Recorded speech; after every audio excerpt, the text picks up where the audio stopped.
সংসদে সংরক্ষিত ৫০টি আসনের মধ্যে ৩৬টি পাবে বিএনপি ও তাদের জোট। এর মধ্যেই তাদের নাম চূড়ান্ত হয়েছে। আর জামায়াত নেতৃত্বাধীন ১১ দলীয় জোট পাবে ১৩টি আসন।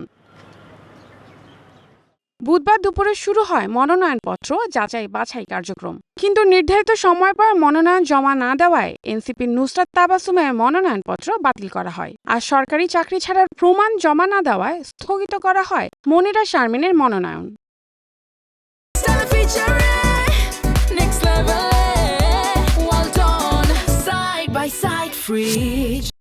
এদিকে বিএনপির প্রার্থী জেবা আমিন খানের বিরুদ্ধে দ্বৈত নাগরিকত্ব ও সম্পদ গোপনের অভিযোগ দায়ের করা হয়েছে। তবে তার ব্যাপারে এখনও কোনো সিদ্ধান্ত দেয়নি নির্বাচন কমিশন। ফেসবুকের দেওয়া এক পোস্টে এনসিপি থেকে পদত্যাগ করে স্বতন্ত্র নির্বাচন করা তাসনিম জারা লিখেছেন, সংরক্ষিত আসনের এমপি হওয়ার প্রস্তাব পেয়েও তিনি তা ফিরিয়ে দিয়েছেন। নির্বাচন বিশেষজ্ঞ মুনিরা খানের মতে, সংরক্ষিত আসনের ধারণাটি অনেক সময় নারীদের ক্ষমতাকে খাটো করে দেখার একটি সূক্ষ্ম ইঙ্গিত। একেবারেই সিলেক্টেড হওয়া উচিত না।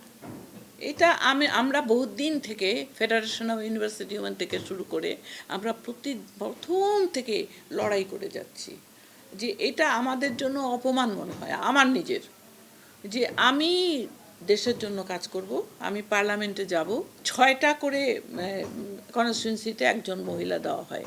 তো ৬টা করে কনস্টিটিউয়েন্সিতে সব যারা পলিটিক্যাল পার্টি আছে তারা কেন দেয় না, নমিনেশন দেয় না? সেখানে শুধু আরেকটা ভোটের ব্যবস্থা ওই সময় করা গেল না কেন?